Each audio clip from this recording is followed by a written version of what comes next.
กำลังจะมาชายหาด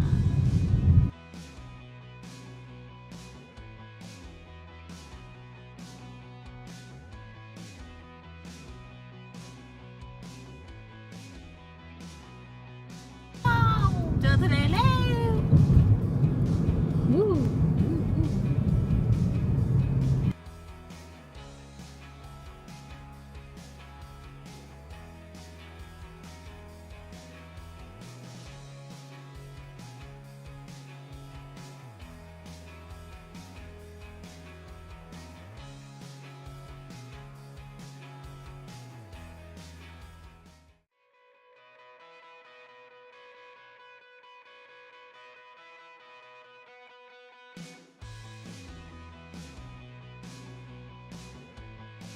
พาราดอนท่าบ อ่ะพาราดอนท่า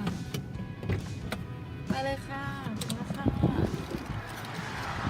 ถึงแล้วค่ะ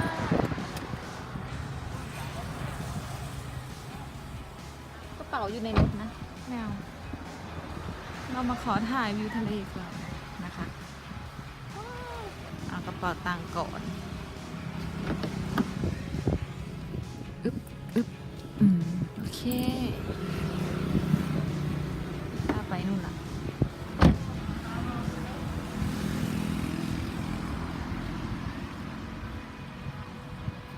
อ้าว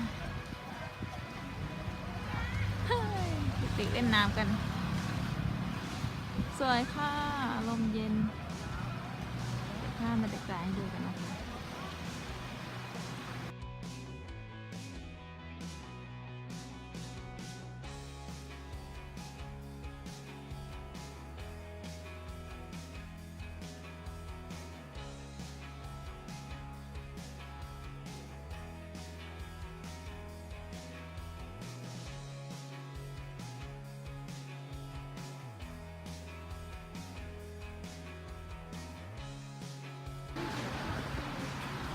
มา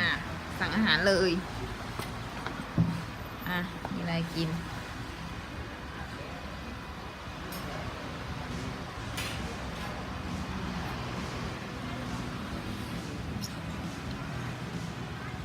ไปสั่งอาหารก่อนนะคะ